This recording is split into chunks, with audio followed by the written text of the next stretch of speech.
Bueno, ahí estamos. Hola, ¿qué tal a todos? Buenas tardes, un gusto saludarlos. Hoy, la masterclass de hoy es Información satelital como medio probatorio en procesos judiciales, a cargo de Carolina Catani y Laura Frula. Bueno, antes de darle unas pautas de organización, les cuento un poco el currículum resumido de ambas. Empiezo con Carolina. Es abogada, investigadora y especialista en Derecho Aeronáutico y Espacial, además de contar con distintos cursos, carreras y programas de posgrado en el país y en el exterior, transitando su proceso de doctorado. Es por concurso público la responsable técnica legal en Derecho Espacial de la Comisión Nacional de Actividades Espaciales. Integró el directorio de DEN S.A., empresa de alta tecnología espacial. En sus 30 años de ejercicio profesional, lleva más de una década en el sector gubernamental. Integra la delegación de la República Argentina, COPUOS, incluyendo sus subcomisiones jurídica y científico-técnica, asistiendo a las áreas de Cancillería en los temas de prevención de la carrera armamentista en el espacio. Es profesora titular en posgrado de especialización en Derecho Aeronáutico, Espacial y Aeroportuario del Instituto Nacional de Derecho Aeronáutico y Espacial, INDAE, y es docente en distintos seminarios en la Procuración del Tesoro de la Nación sobre Derecho y Tecnologías Espaciales. Es miembro titular de distintas entidades jurídico-académicas profesionales, entre ellas Consejo Argentina para las Relaciones Internacionales, Asociación Latinoamericana de Derecho Aeronáutico y Espacial, Instituto de Derecho del Transporte Terrestre, Marítimo y Espacial del Colegio Público de Abogados de la Capital Federal, miembro de la Asociación Argentina de Estudios para la Administración Pública y miembro de la Red Latinoamericana y Caribeña del Espacio, por la rama argentina. Habitualmente es convocada para disertaciones y cursos especializados en Derecho y Actualidad Espacial a nivel nacional e internacional y cuenta con diferentes publicaciones. Es una entusiasta promotora de los derechos de la mujer y su desarrollo profesional. Ahora, Laura Frula es doctora en Ciencias Físicas de la Facultad de Ciencias Exactas y Naturales de la Universidad Nacional de Buenos Aires, especializada en los estudios de los procesos físicos que se generan en las mediciones satelitales y la calibración de los instrumentos a bordo de satélites. Tiene más de 30 años de experiencia en el área de teleobservación, procesamiento de imágenes y extracción de información. Responsable junto con el director de la misión Cosmo SkyMed de la Agencia Espacial Italiana del grupo Data Policy and Resource Sharing de la misión conjunta CONAE-ASI, en el marco del proyecto internacional CIASG. Integra distintos foros y entidades especializadas, entre otras el CEO, GEOS o el Polar Space Task Group de la WMO, cuya finalidad fundamental es facilitar la adquisición y la distribución de datos satelitales, ópticos y de microondas, y contribuir con el desarrollo de productos como soporte a las actividades de investigación científica y desarrollo de aplicaciones y de productos como soporte a las actividades y desarrollo de aplicaciones y productos útiles principalmente para la criosfera. Es expositora permanente en diferentes conferencias y encuentros especializados como de difusión general y vínculo para la articulación con las instituciones para la interpretación de las necesidades específicas de cada una de ellas, de manera de identificar necesidades con productos derivados de información satelital, de utilidad y desarrollo de instrumentos afines. Actualmente es la gerenta de observación de la Tierra en la Comisión Nacional de Actividades Espaciales y es la investigadora principal de la misión SAOCOM-1. Bueno, como modo de organización, saben que los participantes son silenciados. Vamos a dejar que la exposición se desarrolle y después brindamos un espacio de preguntas mediante el chat para los que tengan alguna pregunta que hacer a las doctoras. Estamos en Facebook Live también, así que los que nos ven en esa plataforma, si tienen algún comentario pueden dejarlo en la publicación y yo se los transmito. Bueno, ahora sí. Creo que ya pueden activar el micrófono, Caro y Lau. Bueno, hola, buenas tardes. Ante todo, bueno, muchas gracias por sumarse a este encuentro. Muchísimas gracias a Microjuris por darnos esta oportunidad de acercar un poco qué es lo que se hace en la Argentina en materia espacial y acercar esta tecnología espacial, las imágenes satelitales, como evidencia probatoria. quienes trabajamos en la administración pública o en el ámbito judicial que nos hemos desempeñado, es muy común escuchar que, bueno, modernizar el Estado, o modernizar la administración pública o la justicia es informatizar los expedientes, por ejemplo. Como gran tecnología de avanzada, ¿no? Ya hace unos años. Bueno, hoy ya estamos hablando de inteligencia artificial en muchos de los foros jurídicos, y bueno, en el caso nuestro lo que queríamos es difundir un poco más, si bien es una tecnología o una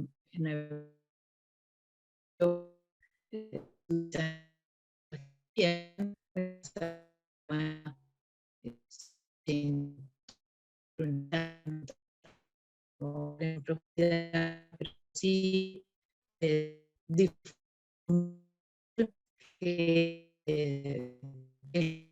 lo que está disponible para quienes desempeñan procesos judiciales. Voy a achicar los cuadritos para poder ir siguiendo la presentación, así que si hay algo me avisan porque no los estoy viendo.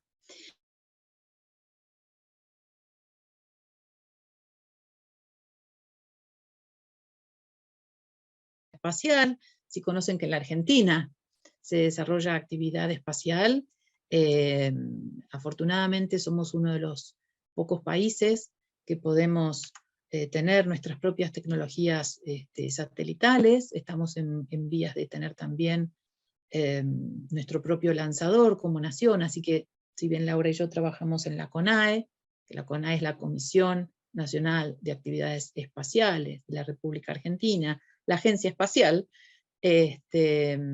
bueno, creo que es digamos, un área de orgullo para todos quienes somos de la República Argentina, porque bueno, así lo sentimos, que todos somos parte de cada de estos progresos o estos avances tecnológicos. Como siempre decimos, cada una de las argentinas y argentinos somos una cuota parte accionista con nuestros aportes al desarrollo de estas tecnologías. Y hoy les queremos mostrar para qué sirven y cómo las usamos. Acá solo a modo de introducción, algunas imágenes de las satélites AOCOM, que Laura después nos va a ilustrar con toda su autoridad y conocimiento. Yo los voy a ilustrar con el código procesal, las leyes del código procesal, civil, comercial, penal. Laura los va a ilustrar con la autoridad de las leyes de la física, de las ondas electromagnéticas, así que lo que yo diga puede ser luego corregido por Laura. Así que, bueno, contarles un poquito qué es el marco espacial para que después podamos saber por qué las imágenes son una prueba que podemos utilizar en los procesos judiciales. De las que vamos a mostrarles hoy son prácticamente un poco las imágenes o las aplicaciones que tenemos desde las misiones que lleva adelante la República Argentina a través de la Comisión Nacional de Actividades Espaciales, como les dije, es la CONAE. Probablemente si yo digo NASA, muchos de quienes están hoy escuchando aquí conozcan a la Agencia Espacial de los Estados Unidos. Bueno, la CONAE es la agencia nacional nuestra. Y el régimen que vamos a mirar, que digamos es el que interactúa con la actividad espacial, es un régimen muy particular, creado en las posguerras, a partir del primer lanzamiento del primer satélite que ocurrió en 1957, muy básico, por cierto, respecto de las tecnologías que tenemos hoy. Entonces, por los antecedentes, épocas de la Guerra Fría, cómo es que nace la tecnología espacial, venía de un poco de la tecnología y del conocimiento misilístico. Bueno, todo este universo que se abría de nuevo conocimiento y de nuevas posibilidades en el espacio, las naciones, luego de la creación y la aprobación de la Carta de Naciones Unidas y de la creación de Naciones Unidas, entendieron que el mejor ámbito para regular esto que no se sabía que era bien, conocíamos el derecho marítimo, el derecho aeronáutico, pero ocurría algo más allá, y ese más allá hoy, en términos generales, se entiende que es aquello que ocurre por encima de los 100 kilómetros, es decir, no hay una definición internacional, hay distintas teorías, pero los países entendemos que aproximadamente es a los 100 kilómetros. Hasta hace unos días yo sostenía que la Argentina nunca había hecho una manifestación sobre esa delimitación, y así lo decíamos en Copus, pero estas cuestiones que me llevaron a mirar algo en el régimen aduanero, vinculado a una perspectiva desde el derecho espacial sobre un tema aduanero, descubro que el código aduanero pone como límite de campo de incumbencia los 100 kilómetros, es decir, de la superficie de la Tierra hacia arriba, hace una delimitación a los 100 kilómetros, con lo cual entiende el código aduanero que hasta ahí llega su soberanía. ¿Y por qué hago referencia a esto? Bueno, porque el régimen espacial tiene un régimen muy particular.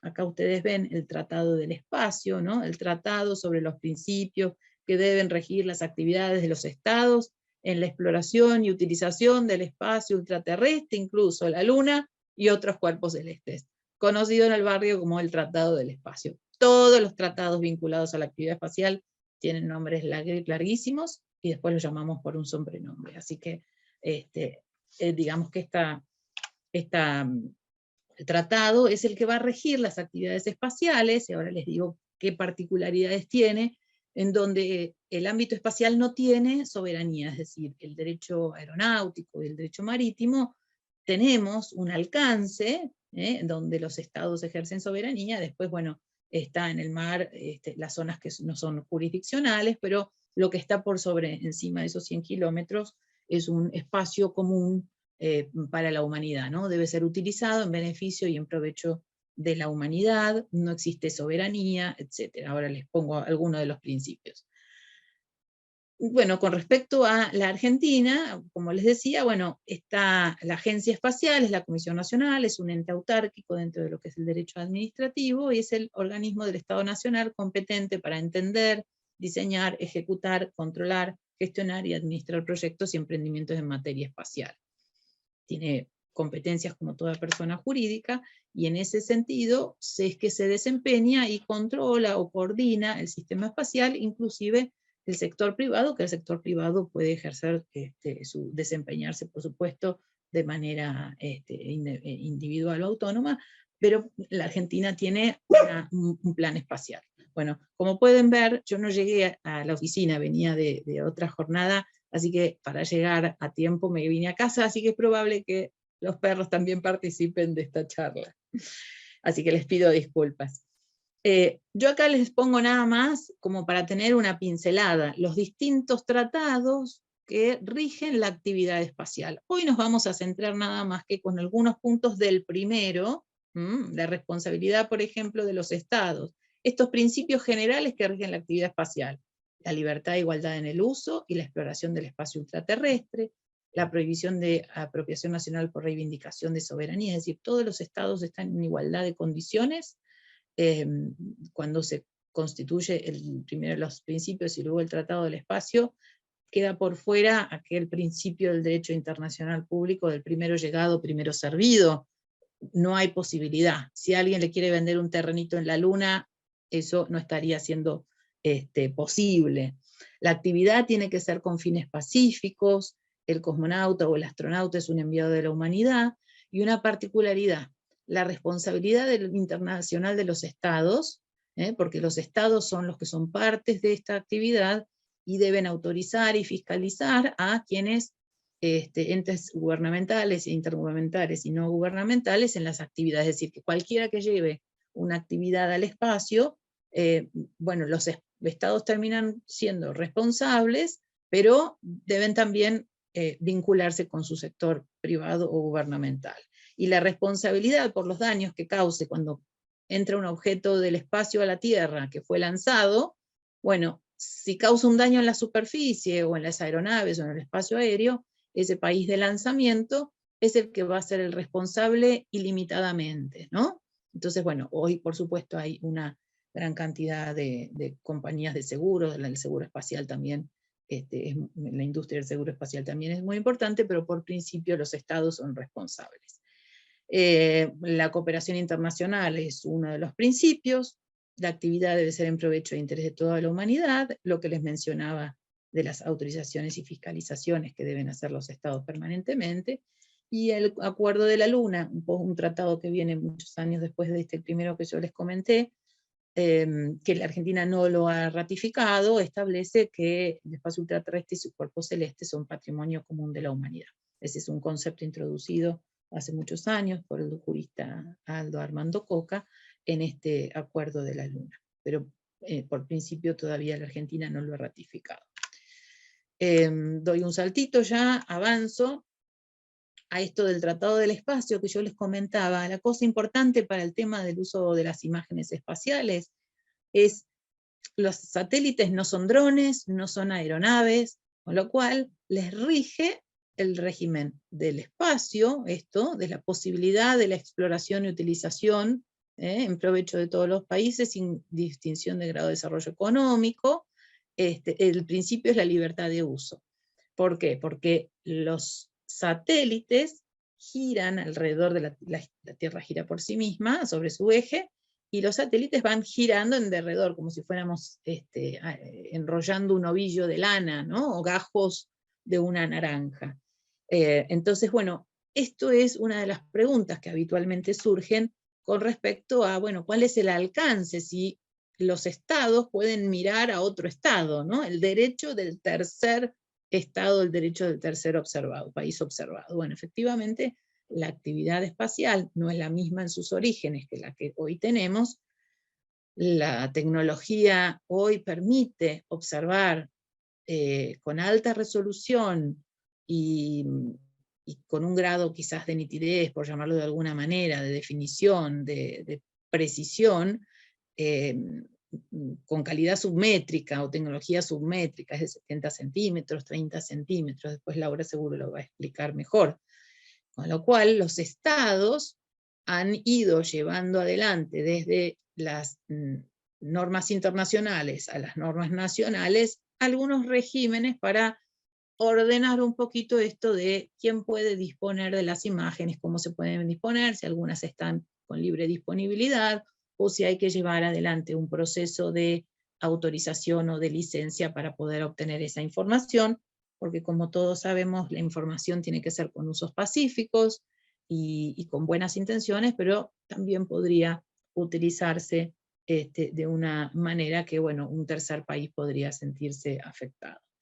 Entonces, con respecto a eso, cerca de los años 80, por allá por el 86, empieza a discutirse qué es esto de la teleobservación de la Tierra y para qué podía observarse la Tierra, qué podía hacerse con esas imágenes. El primer satélite no observaba, simplemente emitía unas señales. Entonces, bueno, hay una declaración de principios que aparece aprobada por la Asamblea de Naciones Unidas, como yo les dije. El régimen, o no sé si se los dije, el régimen espacial se rige a través de una comisión que fue creada especialmente dentro de la Organización de Naciones Unidas, en la Comisión 4 de la Asamblea de Naciones Unidas, que es la Comisión para los Usos Pacíficos del Espacio Ultraterrestre. Y allí es donde surgen todas o nacen esa usina productora de normas que rigen para todos los países y que luego los estados las incluyen en sus legislaciones locales. Nosotros los tratados estos que yo les mencioné, salvo el Acuerdo de la Luna, los hemos aprobado, ratificado en nuestra legislación nacional, con lo cual son ley para la República Argentina. Y por la reforma del 94, los tratados tienen un rango, un escaloncito por arriba, quizá de alguna de las leyes emitidas por el Congreso de la Nación. Entonces, ahí tenemos cuerpos jurídicos vinculantes, pero también hay otras normas, voy a apurarme un poco, hay otras normas que no tienen el rango jurídicamente vinculante, que son estas declaraciones de principios que si bien son aprobadas en la Asamblea de Naciones Unidas, no tienen el rango de tratado, pero que los estados, digamos, vendría a ser lo que se conoce en derecho internacional público, el soft law.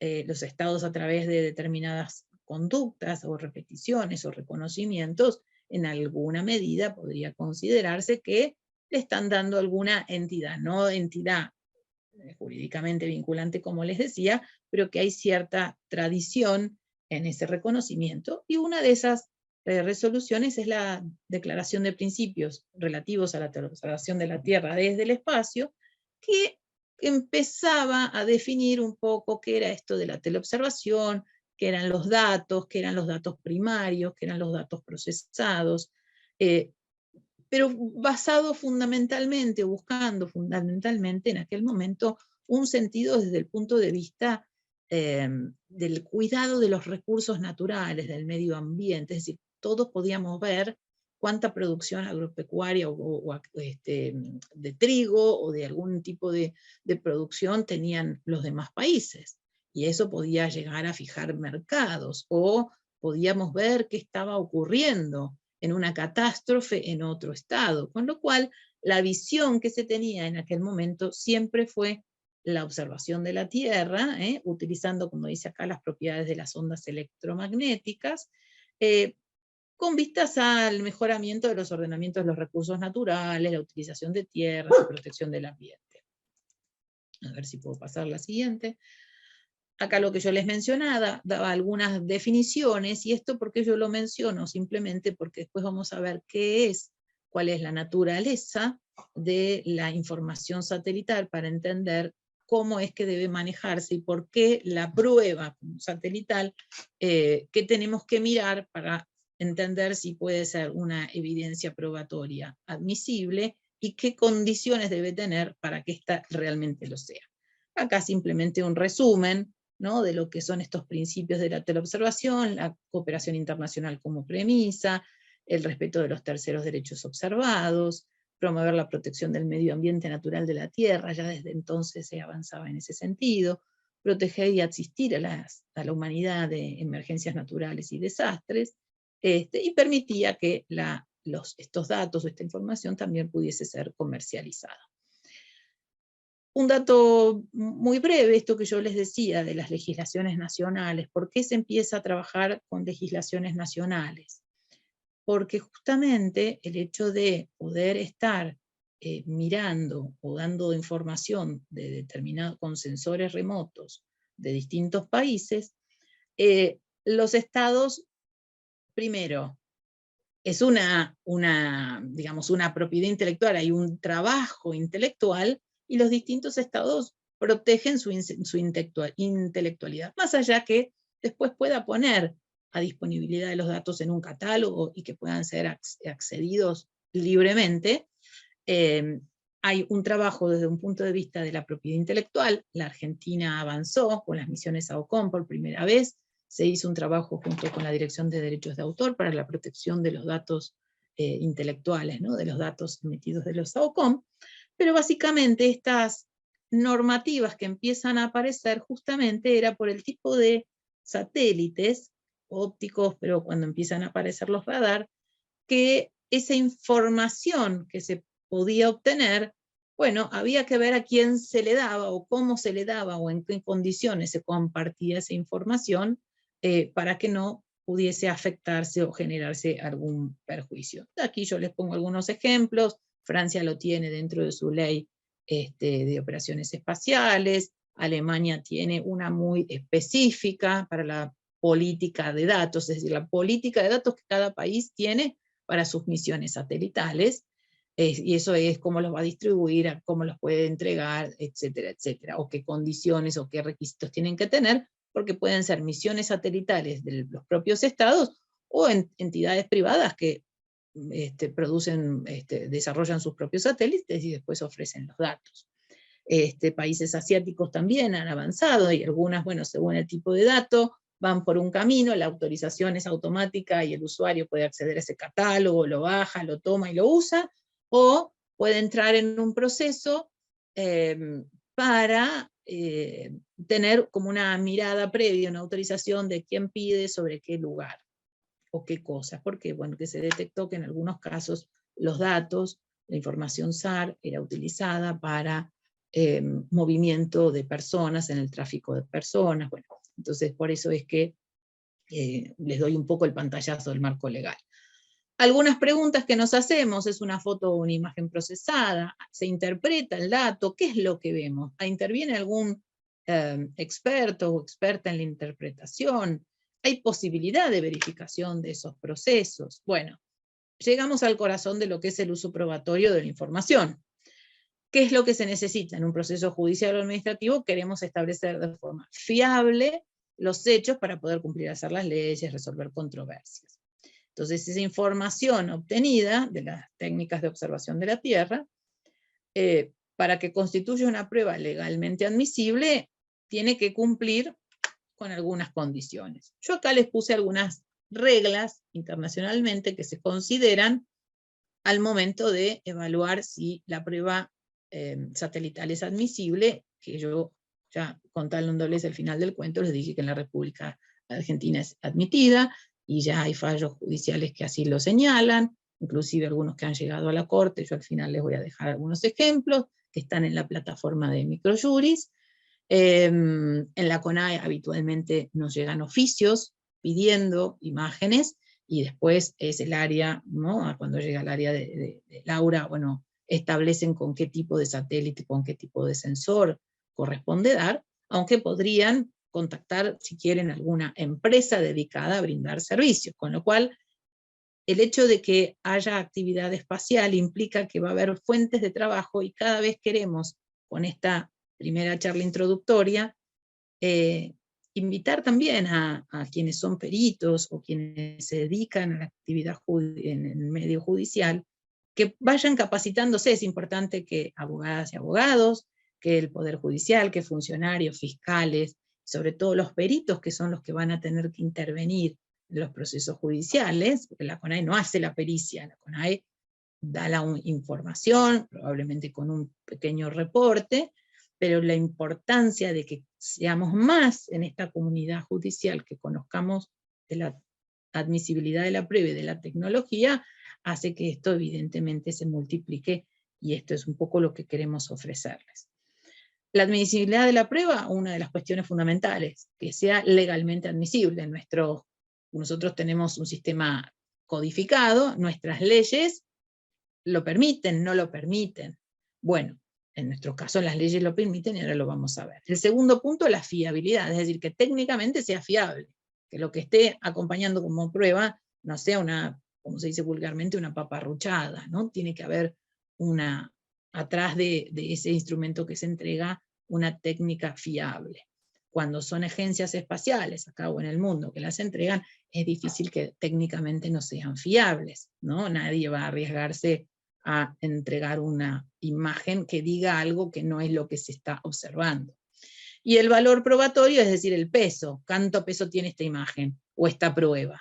¿Es directa, es circunstancial, es autónoma, requiere de ser evaluada con otras? Bueno, en el primer punto, legalmente admisible, yo les muestro aquí algunos ejemplos. Nuestros códigos procesales nacionales del civil y el comercial, como medio de prueba, admite, el principio es la libertad probatoria, ¿no?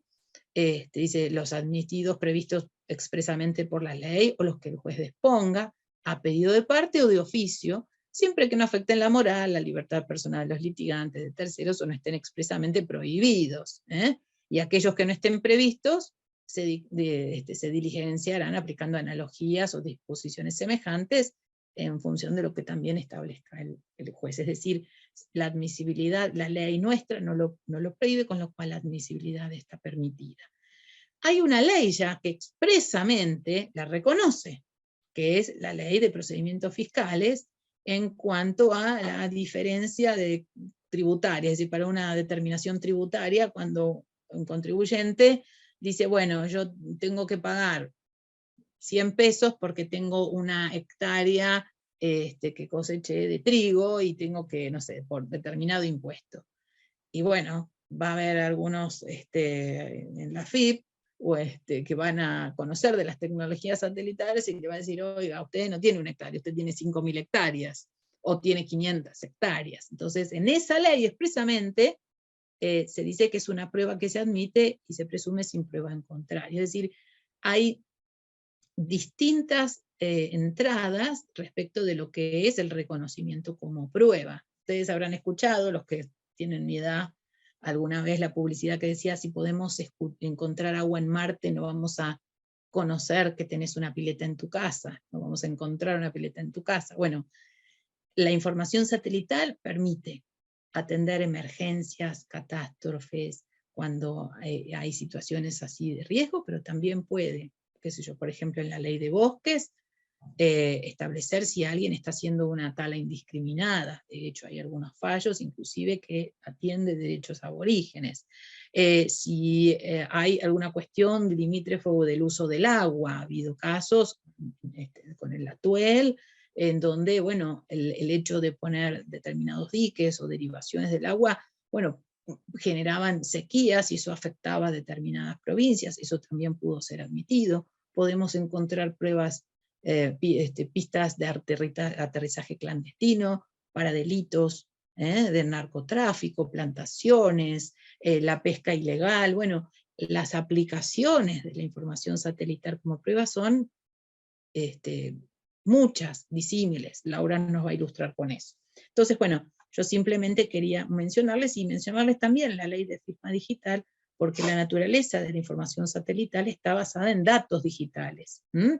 Entonces, esos datos son convertidos en información comprensible. A veces vemos una imagen, yo la primera que les puse son imágenes que a nuestros ojos son visibles, son qué linda que son, pero bueno, ¿qué dice esa imagen? Bueno, también eso requiere, ¿no?, cuando trabajamos con información satelital, las personas expertas que puedan discernir y entender esos datos.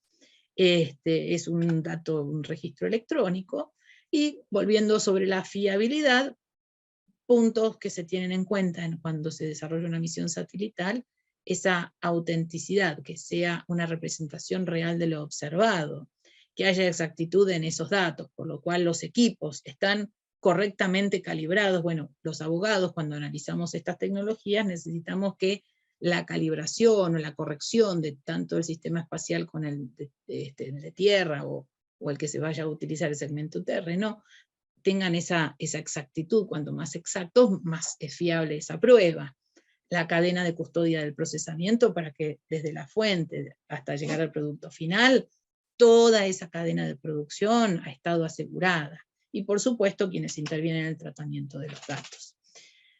A nivel internacional, yo ya estoy cerrando, a nivel internacional no hay un régimen internacional sobre lo que es la evidencia como prueba judicial, pero sí hay estos conceptos internacionales de lo que debe hacerse respecto a esta fiabilidad o admisibilidad técnica, que la tecnología o el sistema debe ser apropiado, ¿no?, que la seguridad de la cadena de procesamiento, como yo les mencionaba, trazabilidad, calificación, certificación, cumplimiento de estándares, la consistencia del procesamiento, desde el dato original, lo que se llama ese raw data, hasta llegar al producto final, y que si lo proceso una y otra vez, siempre debería dar lo mismo, no que me muestren otras cosas. Por supuesto, el mínimo error, margen de error, el time frame, es decir, que el dato pueda tener un marco temporal, es decir, que si yo lo tomo hay una georreferenciación y hay una identificación, que esa imagen, esa toma que se hizo es de tal día, tal hora, en tal lugar, no cualquier cosa. Y con respecto al peso, dependerá de la misión satelital y de qué es lo que se está solicitando, si va a ser una prueba complementada con otras, o si es autónoma. En algunos casos, la prueba muchas veces se la considera autónoma cuando no hay otro tipo de prueba, porque está en una región geográfica de difícil acceso.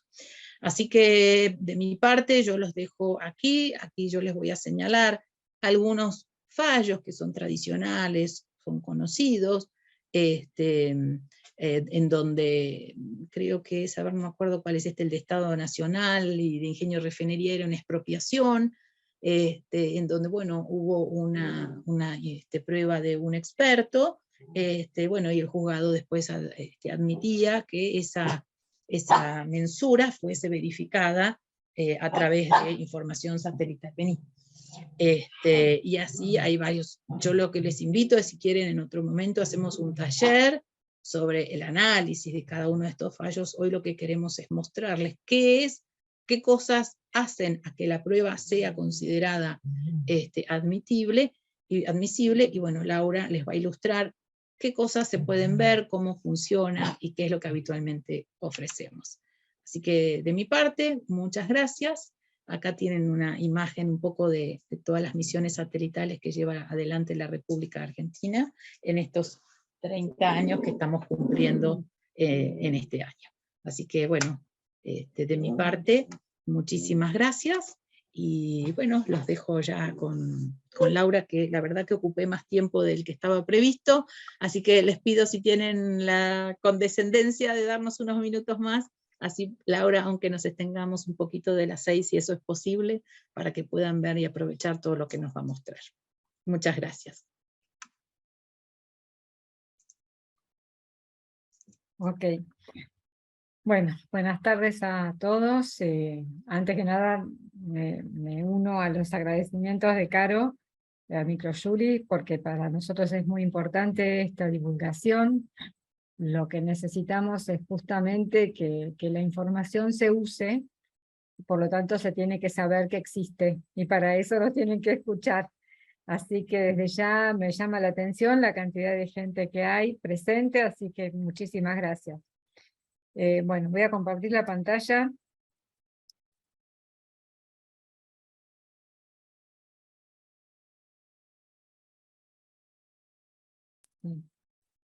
No sé si ven la pantalla. Sí, Sí, Laura, se ve. Ok, no, es que me apareció un cartel, pero raro, y le dije que sí nomás, así fue. Bien, un poco continuando la charla de Caro. Bueno, la CONAE, por supuesto, hace todo esto en un marco. Ese marco se lo da el Plan Espacial Nacional, que nosotros, bueno, que a pedido de gobierno tenemos que plantearlo, proponerlo y ejecutarlo, y lo revisamos periódicamente. En este momento está bajo revisión, está aprobado por directorio de CONAE y está siguiendo su curso para finalizar con aprobación. Dentro de los, o sea, obviamente en el plan espacial hay unos cuantos objetivos. Uno particularmente que me interesa por lo que es el marco de observación de la Tierra, es el de generar datos. Nosotros tenemos que generar datos para, a ver que voy a achicar esto, sí. Justamente para dar soporte a todas las actividades productivas y socioeconómicas de nuestro país. En ese sentido, es que nosotros planteamos el desarrollo de los satélites analizando en qué partes son necesarios y útiles. Es decir, hacemos contactos y muchas reuniones con usuarios para identificar qué necesidades tienen, y justamente en el cuadrante de mayor necesidad y mayor utilidad es que nosotros nos paramos para construir un satélite y definir qué instrumentos tiene que llevar a bordo ese satélite.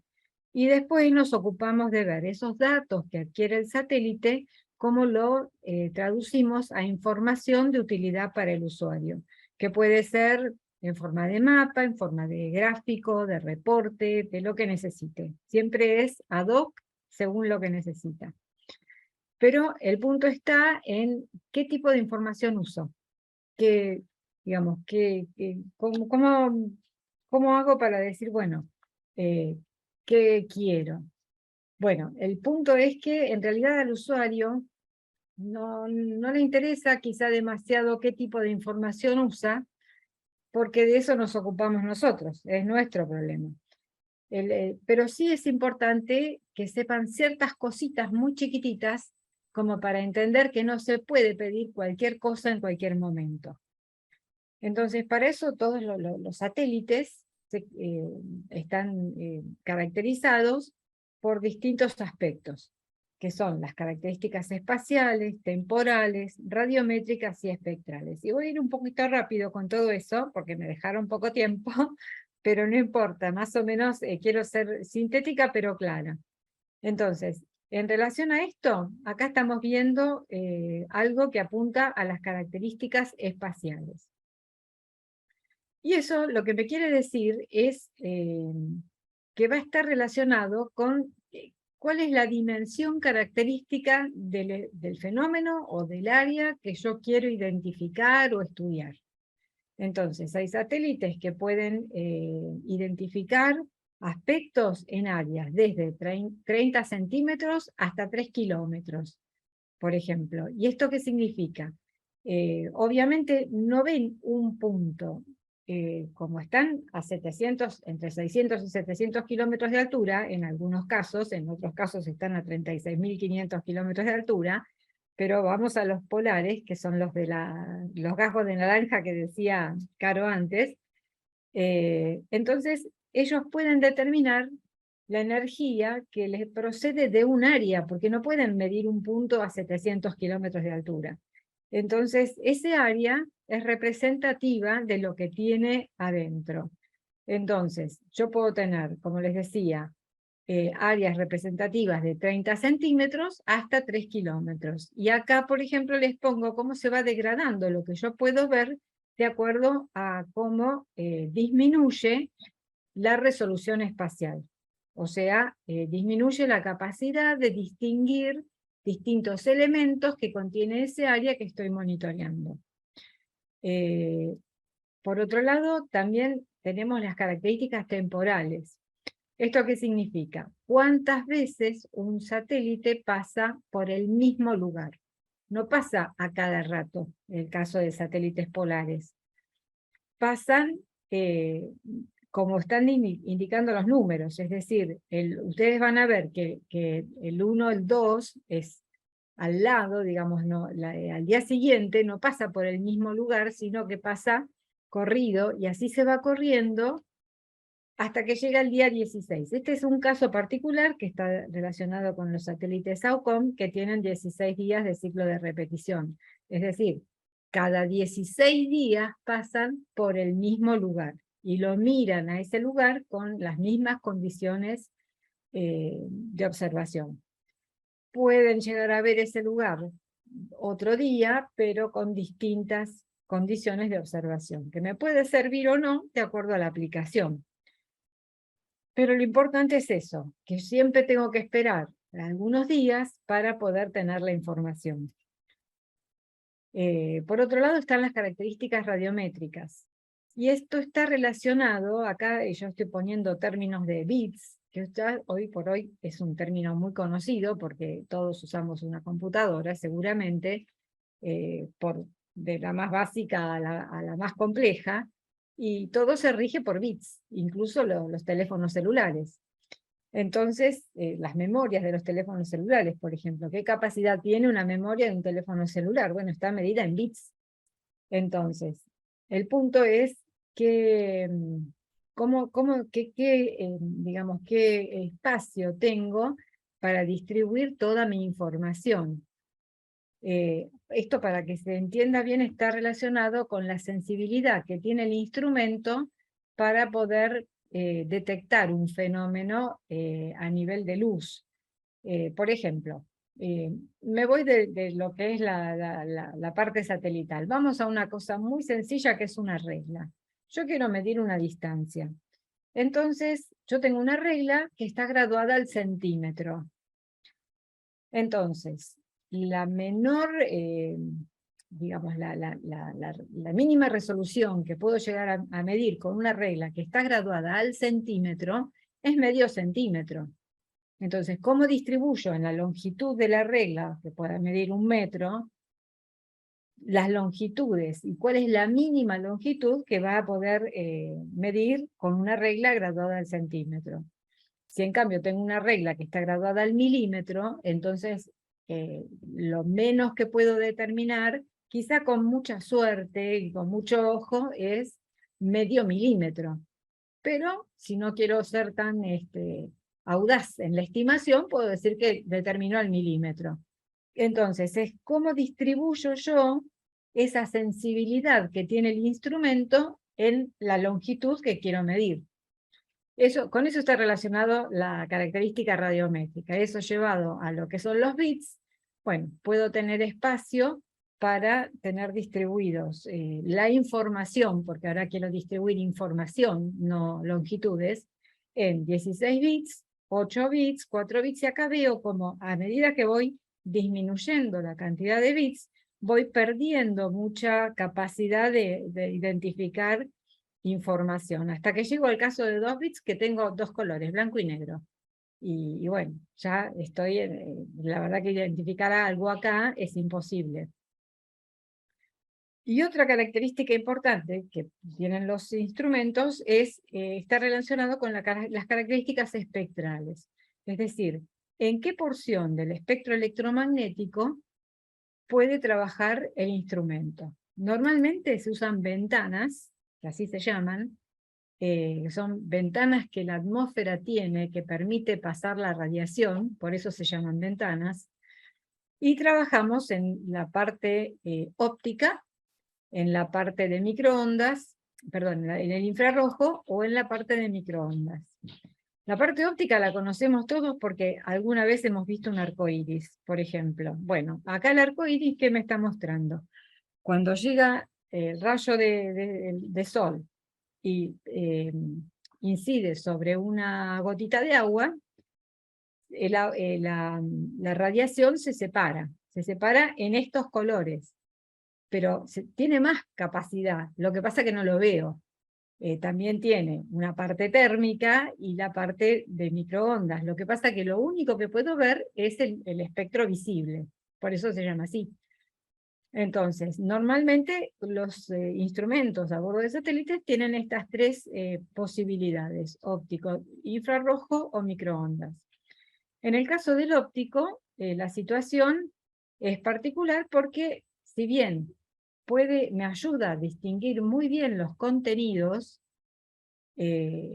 funciona solamente, como son instrumentos pasivos, funciona solamente cuando tengo sol. Si está nublado, si es de noche o si está lloviendo, no puedo detectar la información. Es decir, la puedo detectar, por ejemplo, pero si tengo una nube, lo que voy a ver es la energía reflejada en la nube, pero no voy a poder ver lo que tengo por debajo de la nube, que es lo que quiero ver. Entonces, por eso decimos que los satélites ópticos, los instrumentos ópticos, bueno, pueden determinar información solamente de día y cuando no tengo nubes. Cuando paso al infrarrojo, acá ya la cosa cambia, porque acá lo que puedo hacer es determinar temperaturas, solamente temperaturas. Y obviamente durante la noche hay una emisión térmica a partir de la superficie terrestre, entonces estos instrumentos pueden medir información de día y de noche. Pero de nuevo, si está nublado, lo que mido es lo que emite la nube. Y finalmente pasamos a las microondas, que son las más bondadosas en el sentido que pueden medir en cualquier momento, si está nublado, si hay sol, si es de noche, si llueve, si nada, o sea, siempre mide. Esto es una ventaja porque como siempre mide, siempre tengo información, no pierdo información de acuerdo a las características del día o al momento del día. Pero bueno, ¿qué hace la información de microondas? Me da información respecto de las texturas y de las estructuras, de la geometría de la superficie, cosa que complementa muy bien con la información óptica y térmica, porque la óptica me da contenido, la térmica me da temperatura y la de microondas me da estructura. Entonces, de las tres yo puedo identificar cosas y puedo combinar las tres para mejorar la identificación. Pero ese es un problema nuestro cuando hacemos el desarrollo del producto. Pero es importante que el usuario conozca la versatilidad de la información, nada más que eso. Cuando vamos a microondas tenemos también bandas, así como en la parte óptica tenemos rojo, naranja, amarillo, verde y azul. En la parte de microondas tenemos la banda X, la banda C, la banda L, que son distintas bandas en las microondas, como son distintas bandas en la parte óptica. ¿Y qué característica tienen estas bandas? en las microondas, las bandas de microondas pueden tener capacidad de penetración a través de las superficies. Justamente por eso pueden medir en condiciones de nublado, porque atraviesan la nube. Entonces la radiación que vuelve me da información de lo que quiero ver, que es la superficie terrestre. Entonces, la banda X es una longitud de onda muy corta, entonces justamente al tener una longitud de onda corta, se caracteriza por tener una mejor resolución espacial, o sea, el área que puede medir es más chica, pero no tiene penetración. Entonces me da información de la superficie.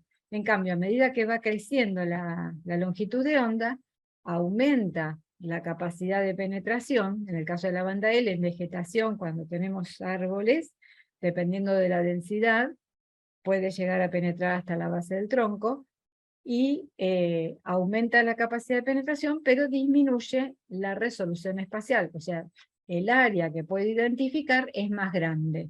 Pero bueno, son trade-offs que uno siempre hace al momento de elegir qué usar ante un determinado producto y qué combinar también. Otra característica, además del tipo de banda, es decir, si es visible, está en infrarrojo o está en microondas, es la cantidad de bandas que tenemos, porque en el caso del visible, por ejemplo, podemos tener una monocromática, o sea, una sola banda, o muchas bandas, que pueden ser algunas, tipo 6 bandas, o hiperespectrales. Ya con más de 15 bandas tengo una hiperespectral.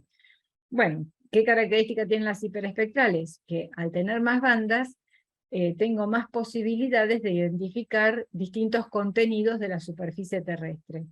Y más aún si esas bandas son angostas. Entonces, en las espectrales necesito conocer el tipo de banda, la cantidad de bandas que tengo, y a su vez el ancho de la banda. Bueno, esto es un poco a continuación de la imagen que mostró Carolina, pero está al revés la mía, o sea, vemos la Argentina derecha, o Sudamérica, y ya tenemos una trayectoria de poner satélites en órbita. Yo les voy a contar muy brevemente acerca del que está en desarrollo en este momento, que es una misión que se llama Sabiamar, que se piensa lanzar en el último bimestre de 2024, aproximadamente, y SAOCOM, que esta es una misión óptica y está dedicada al estudio del océano, y SAOCOM, que es una misión que tiene un instrumento de microondas, que bueno, ya tenemos, es una constelación de satélites, tenemos 2 en órbita, están totalmente operativos. El primero se lanzó en 2018 y el segundo en 2020 en plena pandemia. Y por supuesto, estamos ahora trabajando para poner en órbita un SAOCOM 2 con más o menos las mismas características de SAOCOM 1, pero mejorado. Por supuesto, tenemos que trabajar sobre una mejora, ¿no? Porque la cosa es crecer siempre. Entonces, simplemente en el caso de Sabiamar, hay 2 productos que son los principales para la misión, son los que son objetivos de misión, que es la radiancia emergente de la superficie de mar y la concentración de clorofila en el agua. Y después tenemos unos productos alternativos, que son el coeficiente de atenuación difusa, la radiación disponible para fotosíntesis y turbidez. Todas estas cosas raras, ¿para qué me sirven? Me sirven para poder identificar la vida en el mar. Entonces, en ese sentido, esto está muy relacionado con lo que se llama economía azul, y es de muchísima utilidad. Más allá de ser, digamos, de ser instrumentos que son más bien de estudio, tienen muchísima salida económica porque justamente están relacionados con la vida en el mar, que la clorofila y toda digamos, todo el fitoplancton que hay para el alimento de los peces, dónde están los peces. Para todo esto me va a poder servir esta misión. Por ejemplo, en base a las distintas análisis de corrientes, podemos identificar la concentración de clorofila, mapas de clorofila en el agua, y sino también el monitoreo de mareas rojas. Eso es fundamental. No sé si estarán al tanto, pero hace poco, el 24 de septiembre creo que fue, entre septiembre y principio de octubre, hay todavía una invasión de marea roja en la zona del Golfo Nuevo, en Península de Valdés, que está por acá, y murieron 30 ballenas por influencia de la marea roja. Y eso no es tan, o sea, por supuesto, que mueran las 30 ballenas es importante, más que nada por la extinción de la fauna del agua, del océano. Pero eso también puede afectar al ser humano, porque a nivel de turismo tiene un impacto muy fuerte esto. Y además todo lo que implica infraestructura para el transporte de las ballenas que han sido afectadas. O sea, realmente es un gran problema. O sea que esto es muy importante poder llevarlo adelante. De hecho, nosotros en este momento estamos colaborando con un equipo del Ministerio de Ciencia y Tecnología para bueno, generar un sistema de detección de alerta temprana de mareas rojas. Y otras cosas que se van a poder hacer: identificación de subcontactos naturales, vigilancia del mar, monitoreo de estuarios y aguas interiores, vigilancia del mar en cuanto a lo que hace a, por ejemplo, identificación de pesca ilegal. Y por supuesto todos estos productos van a tener validación porque estamos en planes de instalar una red de boyas a lo largo del mar argentino. Vamos a poner unas 20 boyas con instrumentos específicos para poder determinar todos estos productos y generar todos estos productos, y eso va a ser de gran utilidad, no solo para Savia Mar y para Argentina, sino también para Argentina en cuanto a lo que hace a intercambio y digamos, a vínculo con el exterior, porque también va a haber interés de parte de NASA, que ya está expresado el interés, y de parte de otras agencias, contar con esos datos de las boyas, porque por supuesto que no somos nosotros solos los que estamos en el estudio del océano, el estudio del océano es muy importante. Entonces, bueno, nos va también a servir como para posicionarnos de una manera más fuerte en lo que hace a la posibilidad de ofrecer cosas y de tener un intercambio. Y si no, siempre uno está recibiendo, ¿no? Vamos a poder dar. Bueno, eso es hasta acá Savia Mar. Ahora les cuento un poquito de SAOCOM. Todas las misiones de CONAE, como les comenté, nacen para satisfacer los distintos sectores de la información que figuran en el Plan Espacial Nacional, y además para satisfacer las necesidades de los usuarios. Si no, nosotros no hacemos satélites. Eso es básico para todas las misiones. En ese marco, para SAOCOM en particular, dijimos que íbamos a dar soporte a la agricultura a través de la generación de mapas de humedad del suelo, a la hidrología para dar soporte a inundaciones y a emergencias. Y además, otra característica que tiene esta misión es que tenía que integrar operacionalmente el SIAGE. El SIAGE es el Sistema Ítalo-Argentino de Satélites para Gestión de Emergencias, y se caracteriza por estar compuesto por 6 satélites. 2 son nuestros SAOCOM 1, que están operando en banda L y son polarimétricos, o sea que están trabajando con las 2 características de la luz, la espectral por la banda L y la polarimétrica, digamos porque podemos identificar distintas componentes de esa polarimetría, y 4 satélites que se llaman Cosmo Skymet, que están operando en banda X y fueron desarrollados por la Agencia Espacial Italiana, y los tenemos, los datos de estos satélites los tenemos por justamente acuerdos que tiene la CONAE con la Agencia Espacial Italiana. Y simplemente para mostrarles un detalle de lo que puede ser un producto SIAGE, esta es una imagen SAOCOM que fue obtenida un día determinado. Fíjense que quizá no tiene mucha resolución espacial, pero sí tiene una gran resolución radiométrica, y eso se ve cuando se compara con una banda X. Esta es una información del Cosmo Skymet, y fíjense bueno, perdón, acá. En esta zona, que es la zona del sur de Posadas, en Saucom no se puede distinguir muy bien la región urbana, pero sí se puede distinguir muy bien lo que es toda la zona vegetada, a diferencia de lo que es una banda X. Entonces, este es un producto que nosotros llamamos producto SEAGE, que resulta de combinar las bandas X y L.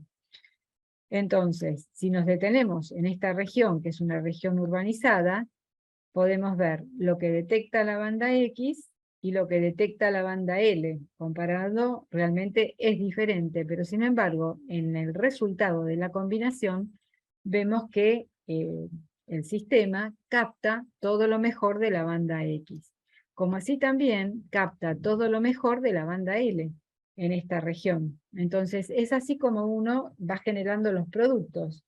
La banda L tiene ciertas características, la banda X tiene otras características, las combino y saco lo mejor de cada una. Entonces, así podemos trabajar muchísimo mejor la capacidad de identificar los distintos aspectos. En relación a SAUCOM, nosotros directamente conectado a la cadena de procesamiento básica de SAUCOM, tenemos conectados 3 sistemas. Un sistema dedicado a la agricultura, y no voy a ir mucho en detalle en esto. Este sistema genera el mapa de humedad de suelo, y a partir del mapa de humedad de suelo generamos datos de soportes para la agricultura, por ejemplo, poder dar soporte al momento de la fertilización, es decir, sugerir al productor si le conviene fertilizar o no, de acuerdo al contenido de humedad en el suelo, está relacionado con eso. Y también podemos dar soporte a un pronóstico de fusariosis en el trigo. Por otro lado, en lo que hace hidrología, generamos una guía de crecidas que está yendo en este momento al INA. Nosotros, tanto lo de agricultura lo desarrollamos con soporte de INTA, obviamente, para el conocimiento agronómico, y lo que hace a la parte de guía de crecidas, lo desarrollamos con soporte de INA. Esto está yendo ahora diariamente al INA, y ellos suman esta información a sus predicciones de riesgo de inundaciones. Tenemos otro sistema que está dedicado a identificar desplazamientos e inestabilidades del terreno, y también cambios en las superficies. Y otro sistema dedicado a estudios oceánicos. En relación a agricultura, ya medio les comenté. En relación a lo que me puede dar el sistema que puede identificar inestabilidades, partimos de la base, que es la generación de modelos digitales de elevación. Estos modelos, ¿para qué me pueden servir? Algunos ejemplos, es muchísimo, pero bueno, solo para mencionarles algunos: visualización tridimensional del terreno, análisis de línea de vista para radioenlaces, modelado de recursos hidrológicos, evaluación de riesgo e impacto de inundación, caracterización de zonas altas y bajas, esto es muy importante para la agricultura, apoyo a tareas de simulación estratégica y perfiles altimétricos, y también mapas de curva de nivel y mapas de pendientes. En lo que hace a inestabilidades, por ejemplo, hay técnicas que me permiten identificar zonas que están hundidas. Acá estamos viendo la avenida Pueyrredón, en Buenos Aires, que acá en avenida Pueyrredón se construyó la línea H de subte, y como consecuencia de esa construcción, esta región donde se ven estos puntitos azules, me está indicando que se hundió 5 milímetros, como consecuencia de la excavación. Obviamente eso es natural, pero bueno, así como pasan estas cosas que son naturales, o esta que estoy mostrando acá, que es una inclinación que tuvo un edificio en Puerto Madero que recién estuvo construido, una inclinación de 5 milímetros, por estos puntitos rojos, medio, acá tiene su escala. Entonces esto también es natural, porque cuando un edificio es nuevo tiene cierta inestabilidad hasta que se acomoda, Bueno, también podemos hacer otras identificaciones como deformaciones en las obras de ingeniería, análisis de estabilidad de los suelos y monitoreo del hundimiento del terreno, ya sea por extracción de agua, tránsito pesado en esas zonas rurales donde pasan muchos camiones, explotación minera y petrolera. Y lo bueno que esta es una técnica que en particular tiene una precisión del orden de los milímetros. Independientemente de la resolución espacial que tenga, con esta técnica yo puedo identificar al milímetro. Lauri, un Sí, comentario, ¿no? En función sí. de lo que puede ser el uso de la imagen como evidencia probatoria. En este caso, Laura daba ejemplos que son prácticamente movimientos naturales, ¿no? O que son, digamos, dentro de los estándares permitidos. Pero si alguien tuviera que demostrar algún daño provocado, no sé, un derrumbe en un edificio lindero a una obra, bueno, indagar si ha sido producto de la excavación o si ha sido producto porque el edificio evidentemente tenía un problema estructural propio. Entonces, bueno, ¿cómo conjugamos distintos medios probatorios? Este podría ser un ejemplo de cómo la información satelital permitiría abonar a esa prueba, ¿no? Sí, y hay otras pruebas, porque este método, sumado, por ejemplo, al mapa de humedad de suelo, nos permite identificar, por ejemplo, pérdidas de agua en cañerías. Entonces, ¿qué es lo que pasa? Cuando la red de distribución de agua tiene pérdidas, bueno, más allá del impacto económico, ¿qué es lo que pasa? El terreno sufre rajaduras y a veces hasta las casas. Entonces, también se producen hundimientos y diferencias de nivel en el terreno. Entonces, ¿quién paga eso? Sirve también para identificar si es un problema de pérdida, hay una rajadura en una casa, ¿es un problema de pérdida en la red de distribución de agua o es un problema de pérdida, un problema de la casa, de inestabilidad de la casa? Entonces, ¿quién paga esa rotura? Eso también, de alguna manera, puede ayudar. No sé, Caro, si suma a tu ejemplo. Sí, absolutamente, por eso por ahí al principio Laura mostraba alguna cosa muy técnica, ¿no? Que quizás a nosotros nos excede en la función jurídica, pero la explicación que ella da es como para que se pueda entender qué es con las imágenes satelitales, qué es lo que se puede lograr. Y esto que contó recién Laura es muy claro. En los juicios de reclamo por daños, estos son herramientas tecnológicas que permiten definir seguramente la responsabilidad y después esto que dice, ¿quién lo paga? Claro, ese es el problema. Bien, y también por supuesto nos sirve para monitoreo de glaciares, por ejemplo, que todo lo que está relacionado con el retroceso de los glaciares y su velocidad. O sea, el retroceso glaciar, bueno, esto es una cosa muy compleja, pero básicamente lo que hay que entender es que la importancia de este monitoreo es que el retroceso está vinculado con la pérdida de contenido glaciario.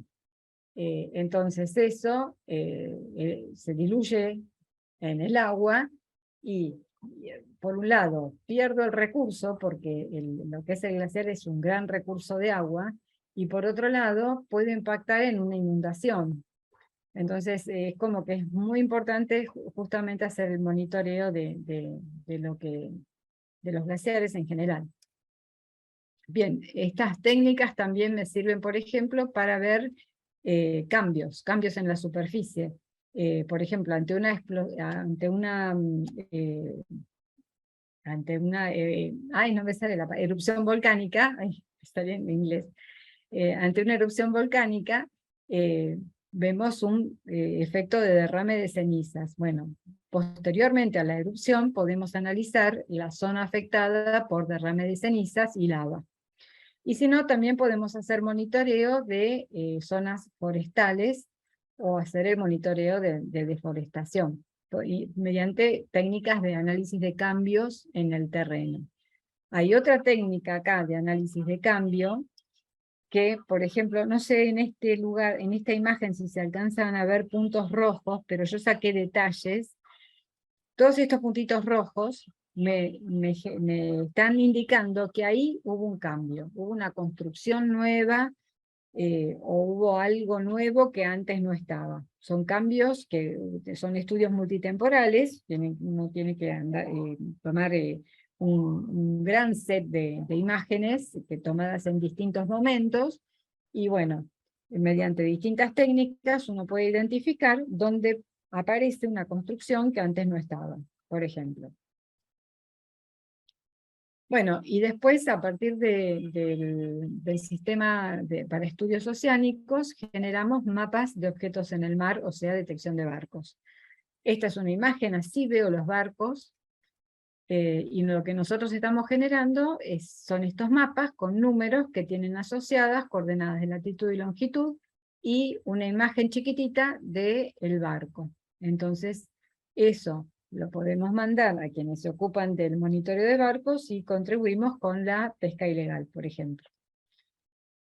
Bueno, también generamos mapas de manchas oscuras en el mar, o derrames de petróleo, y mapas de viento, que bueno, acá lo estoy mostrando para una zona del norte, porque es para donde los tenemos validados, porque en el norte hay muchas boyas. Ahora, cuando tengamos nuestras boyas, vamos a tener medidores de viento y vamos a poder validar los nuestros también.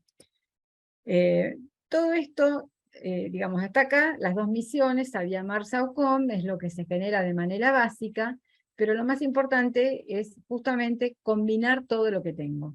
Absolutamente toda la información satelital, de datos, de terreno, de drones, de información aerotransportada, todo combinado es lo que me da un producto. El punto es que no voy a usar todo, tengo que saber qué tengo que usar. Pero ese, de nuevo, es un problema nuestro. Y también, por supuesto, las imágenes las puedo interpretar visualmente. Este es un caso. El caso seguramente han escuchado, el Ever Given, cuando quedó atravesado, obstruyendo el canal de Suez. Un detalle de esta zona, podemos ver aquí que está el Ever Given, totalmente atravesado, con todos los barquitos esperando. Acá tenemos un detalle más grande, esperando poder pasar de un lado y del otro. Bueno, acá no necesito ningún procesamiento, lo veo directamente. Hay otros casos que son un poco más complejos y que necesitan de cierto procesamiento para poder ser identificados. Otro caso que puedo ver, naturalmente, es cuando fue la sequía del Paraná, digamos, sí, fue una bajante del Paraná. En ese momento el SAOCOM 1B estaba en fase de prueba, en 2021, estábamos poniendo a punto todos los instrumentos, y bueno, esta imagen salió, contribuimos con esta imagen a todos los organismos responsables de recursos hídricos y emergencias. ¿Y qué veo acá? Todo lo que veo marrón, o sea, de golpe me aparecieron islas que no habíamos visto nunca. Y además, esto está vinculado, lo marrón, con, digamos, el nivel de profundidad. O sea, vemos que prácticamente el río no existe. Bueno, entonces esto es visual. Simplemente trabajar un poquito, digamos, cómo desplegamos el color de la imagen, pero nada más. También se puede hacer cierto trabajo como para hacer una identificación más específica, niveles de altura y ese tipo de cosas, pero visualmente se puede distinguir. Otro caso es, por ejemplo, para mostrarles la capacidad de la banda L, de lo que es SAOCOM, para poder detectar por debajo de la superficie. Acá estamos viendo unas dunas, o sea, la zona de Península de Valdés, justamente es una zona que está sometida a una fuerte erosión eólica. Entonces, ¿qué es lo que pasa? Las dunas que están en la península son arrastradas por el viento y hasta que caen al mar. Pero en ese arrastrar, en ese avanzar la duna hacia el mar, arrastran todo. Por eso es una zona muy árida, digamos. Y bueno, en la imagen, digamos, esta es la luna, como tal cual la vemos, fíjense, y se ven estas cosas brillantes, rayas y puntos brillantes, y la verdad que no entendíamos muy bien qué era esto, pero una persona de la zona nos explicó que las personas del lugar lo que hacen es tirar chapas para que cuando avanzan las dunas no les borren el camino. Entonces con las chapas estas podemos identificar, quedan cubiertas por arena, pero simplemente las estamos viendo ahí como si estuvieran la flor de superficie. No, están enterradas, pero bueno, es un buen ejemplo de la capacidad de penetración del pulso de radar. En general, en agricultura lo que podemos hacer es identificar, mapear y monitorear los cultivos. Cuando hablo de cultivos, hablo de cualquier tipo de cultivo, ya sea, digamos, desde trigo, maíz, soja, girasol, o lo que se les ocurra, hasta coca, todo tipo de cultivo, ¿sí? Todo se puede identificar, monitorear y mapear. Por eso es que mucho Sí, se usa, discúlpame Laura, sí, sí. mucho se usa en este tipo de cultivos en el tema de narcotráfico. Entonces, con las áreas que están dedicadas a la detección de narcotráfico, bueno, esta es una herramienta que puede colaborar en zonas en donde quizás no sea posible hacer una movida, ¿no? Como de ir y meterse en el lugar, a veces para ellos es más complejo. Bueno, la información espacial permite tener acceso a información que de otra manera pondría en evidencia que se está haciendo esa investigación. Hago un comentario, estamos llegando a las 6:22 y ya tenemos algunas preguntas. Bueno, en general en la agricultura es lo que podemos determinar. Voy rápido, mapas de salinidad, caracterizar ambientes, identificar zonas productivas, identificar zonas donde me conviene sembrar alguna cosa en particular o no, de acuerdo al contenido de humedad en el suelo, rugosidad en la superficie, monitoreo de sequías, por ejemplo, acá estamos viendo aquellas áreas que están con una humedad del suelo menor del 15%, que están en condición de sequía. Bueno, eso es bastante importante. Podemos generar lo que llamamos máscaras de agua. ¿Esto para qué sirve? Yo puedo identificar en una imagen dónde tengo agua, pero no solo en la superficie, sino también por debajo de la superficie o por debajo de los cultivos, como es en el caso este que les estoy mostrando del arroz. Pero lo importante es la identificación de falta de piso. Es decir, cuando estamos en el terreno y tenemos una zona cultivada y se inundó y la vegetación está alta, no veo el agua. Hace falta ir al medio del campo para darme cuenta que hay agua. Bueno, con este tipo de herramientas podemos identificar dónde tenemos agua sin necesidad de hacer eso. Mapas de recurrencia de agua, o sea, cuántas veces se inunda una determinada región, entonces eso me puede ayudar a decir, no, esta región, esta región urbana está construida en una zona que se inunda muchas veces, ¿cómo se va a construir eso ahí? Me sirve para la planificación. Monitoreo de procesos de secamiento de lagunas, monitoreo de humedales y monitoreo de la dinámica hídrica de las regiones. Y por supuesto soporte a inundaciones.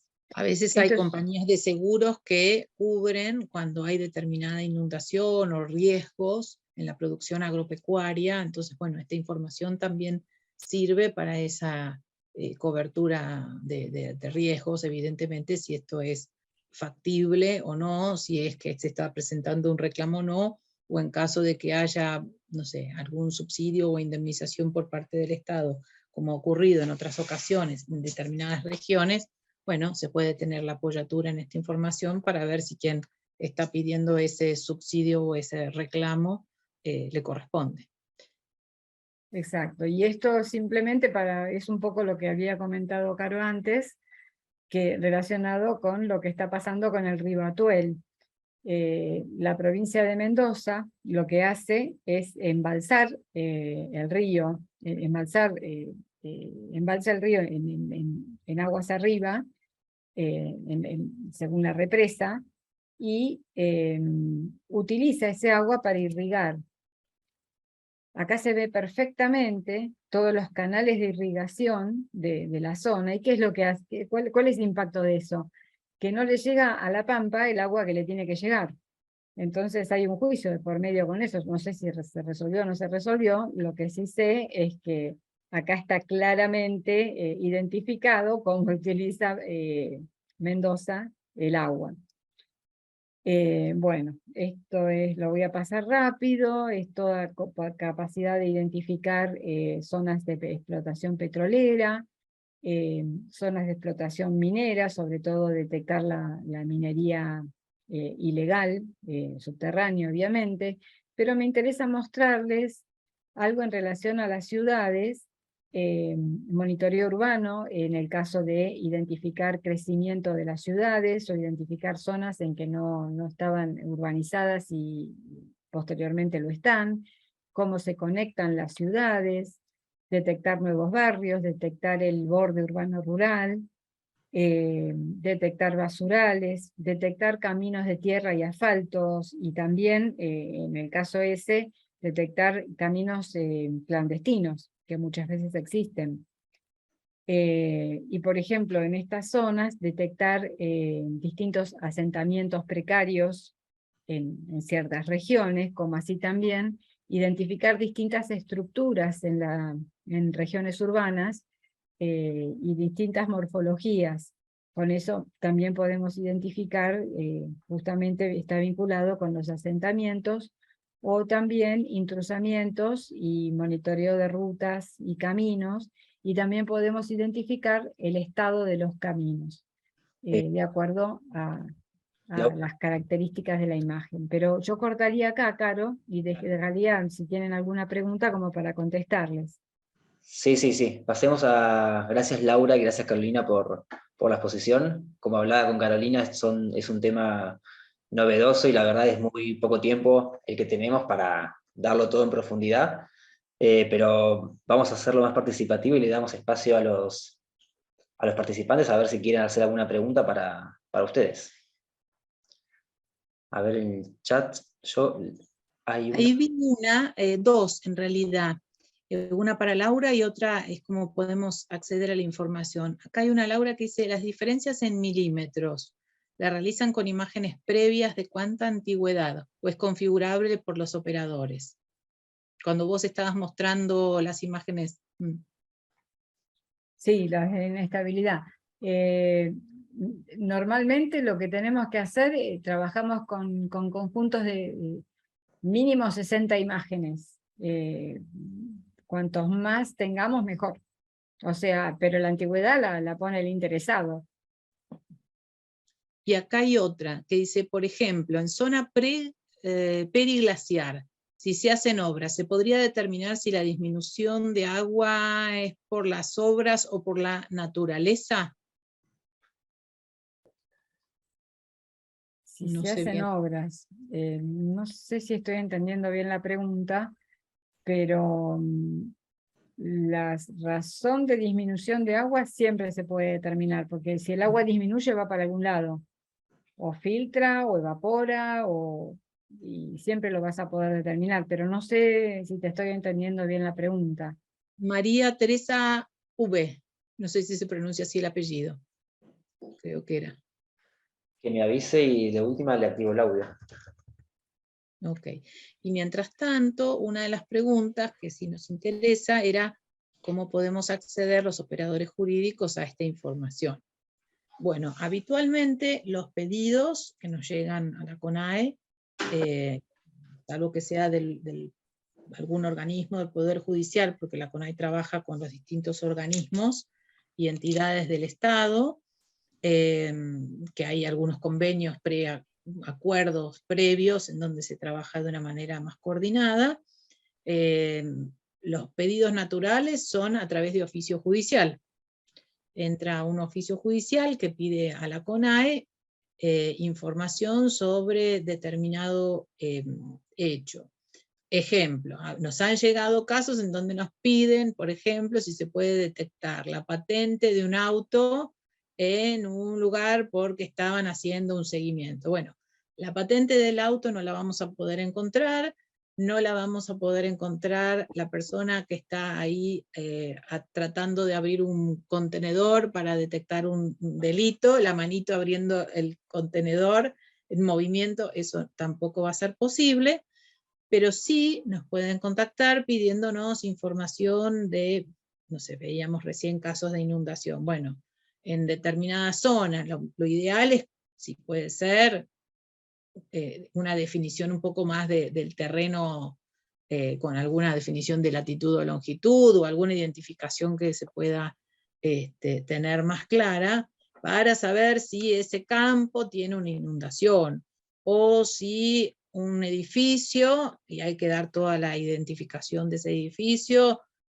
tuvo una fractura y hay un movimiento, si se puede detectar tal o cual movimiento. Si hubo granizo en la zona de viñedo de Mendoza, y bueno, y hay que reclamarle al seguro, y el seguro dice que ahí no hubo granizo. Bueno, ver si hay información. El satélite no es que está esperando ahí a ver el pedido de cada uno de nosotros, sino que los satélites van permanentemente girando, con lo cual puede que haya información histórica guardada en las bases de la CONAE o en los catálogos de la CONAE, o requiera, para hacer alguna de estas respuestas o dar alguna de estas respuestas, una planificación. Lo que se llama planificación, como explicó Laura, quizás se necesiten varias imágenes en una temporalidad. Pero como hay histórico, bueno, a veces se puede detectar con la información que ya se tiene propia, o de misiones que la CONAE también, en cooperación internacional, recibe datos. No sé, Laura, vos querés dar más precisiones por ahí. No, está perfecto. Está bien lo que dijiste, sí, sí. Fernanda, Siempre es bueno pero poner un número de contacto o un mail de contacto, Ahora estaba buscando, mientras que vos hablabas, estaba buscando eso. porque a veces es difícil cuando nos mandan un oficio y nos preguntan algo, tenemos que mandar de vuelta al juzgado pidiendo más información. A veces si se pone un número de contacto.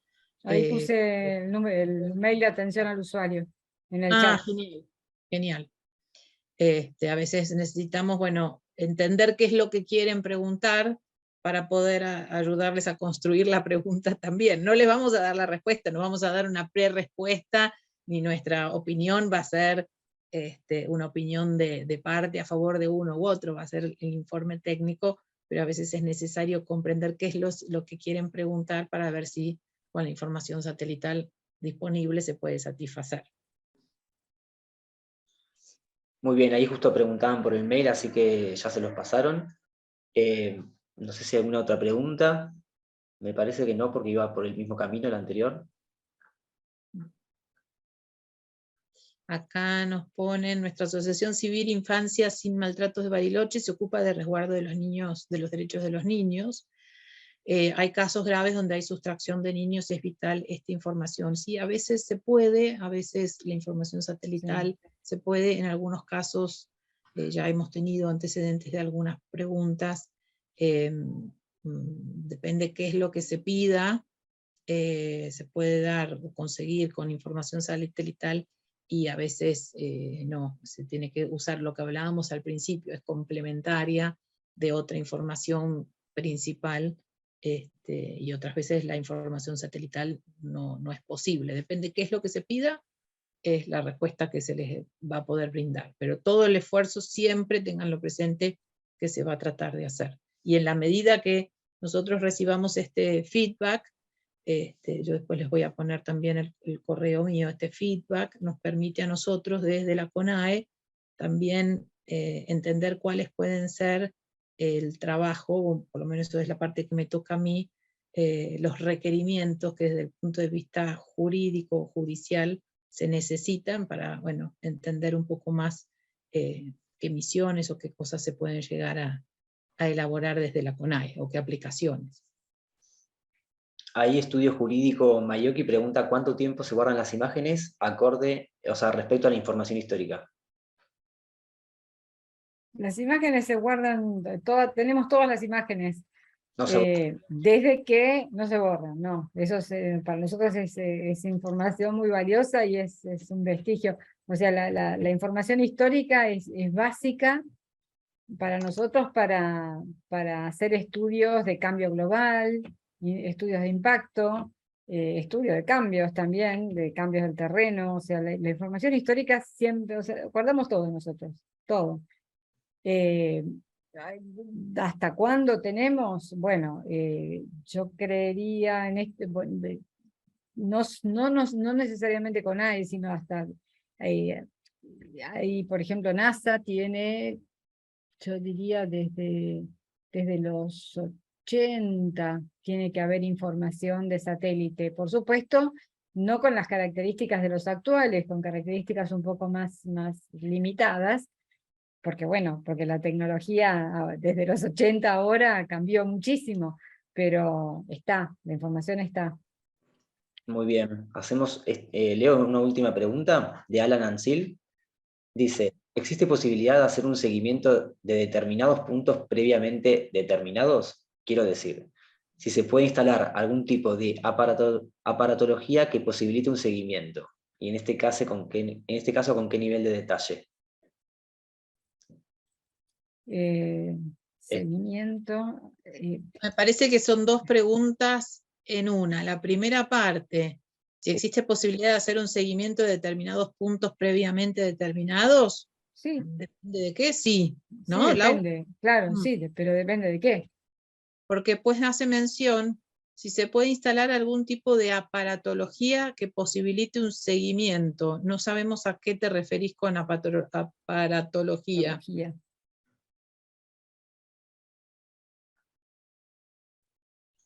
Si quiere, le doy audio al participante. Alan, ahí te activé el audio. Sí, buenas tardes. Hola, buenas. Primero, bueno, transmitirles mi orgullo por el nivel que han demostrado, de la evolución que tienen en la comunidad, espectacular. No, la pregunta desde lo profesional y desde de formaciones profesionales tal vez, apuntaba a conocer si el tipo de seguimiento que establece la red satelital que están operando requiere para hacer un seguimiento, no digo una persona, pero sí digamos un camión o algún objeto de ese volumen a través de determinados tipos de puntos del país o cruces de fronteras, o si resulta necesario o imprescindible que ese vehículo, digamos, por el caso, contara con algún emisor de señal para que el satélite pudiera identificarlo, rastrearlo, o al nivel de, no sé qué nivel de detalle posibilita los satélites que hay actualmente para identificar un objeto en movimiento, digamos a través de rutas, por ejemplo. Claro, no podés seguir un camión, definitivamente. Si un camión está estacionado, entonces, bueno, primero que el satélite tiene que pasar cuando el camión está estacionado. Acordate lo que mostré al principio, que pasan una vez. Sí, claro.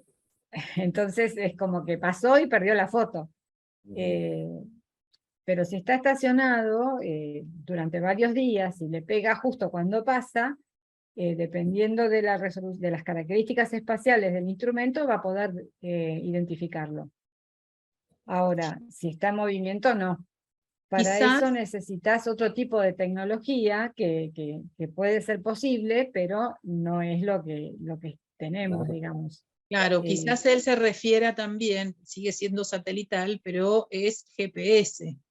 El GPS es el sistema satelital a través de una red de satélites, y eso también, yo les puse un ejemplo ahí, que es admitido como prueba, pero claro, tiene que tener el camión, o en el caso que yo menciono, la persona, cuando se les ponen esas tobilleras, lo que hace es un seguimiento de posicionamiento global, y eso es una constelación de satélites, y eso sí permite, como en el celular, ¿no? Cuando vamos con el que nos indica la ruta o algo, bueno, hay un seguimiento de posición. Necesito otro tipo de satélite que no es el que nosotros hoy estábamos comentando, que es el de observación de la Tierra. Lo de hoy es como un gran hermano, como ayer me dijo un abogado. Sí. Claro, lo que sucede por ahí, la pregunta venía, no es específico, pero ya que salió el tema, digo, los sistemas de monitoreo que hay llegado el caso, un camión, son empresas privadas. Esto, al ser un organismo estatal, tiene otra validación, otro nivel de respeto en cuanto a la información y la objetividad, la información suministrada, la imposibilidad de manipulación, etcétera, que en las empresas privadas ya es un poquitito más dudosa, por lo pronto, para no poner ningún tipo de adjetivación. Pero de ahí venía la pregunta, digamos, pero quedó claro. Y además, por lo general, Sí. esos dispositivos los ponen esas empresas que después son las que, bueno, o cubre el seguro o de recupero, pero esa información igual se puede pedir. Las empresas que prestan esos servicios se pueden pedir, bueno, y quizás haya otras públicas, pero no es el caso que nosotros hoy le estamos planteando. Muy bien, bueno, ahora sí, gracias a Laura y Carolina por su exposición, la verdad brillante y muy interesante y novedoso todo lo que nos contaron. Te están pidiendo que dejes el mail de contacto. Ahí puso Laura 1, lo volvemos a poner, y yo si quieren les dejo el mío para alguna consulta del tipo más jurídica. Dale. Sí, es más seguro porque si quieren que les contesten, preferible Carolina. En atención al usuario entran todas las consultas. Sí, ahí atienden todo, por eso me parece mejor eso. ¿no? En ese va a llegar, a algún lugar va a llegar siempre seguro, puede que demore más la vuelta dentro de la calecita en CONAE, pero llegan, porque van averiguando a ver de quién es el tema, entonces hasta que dan con la persona, pero es seguro, y yo para alguna cosa jurídica, si quieren, les dejo el mío. Acá lo estoy poniendo. A ver si está bien. Sí, ahí está. Bueno, ahora sí, reitero mis agradecimientos también por la dedicación en el PowerPoint y en el tiempo que nos dedicaron, y a todos muchas gracias por su participación. Hasta la próxima. No, gracias a ustedes. Bueno, muchas gracias Federico también por todo tu apoyo, y un saludo para todos. Chau, chau. Adiós. Chao, chao.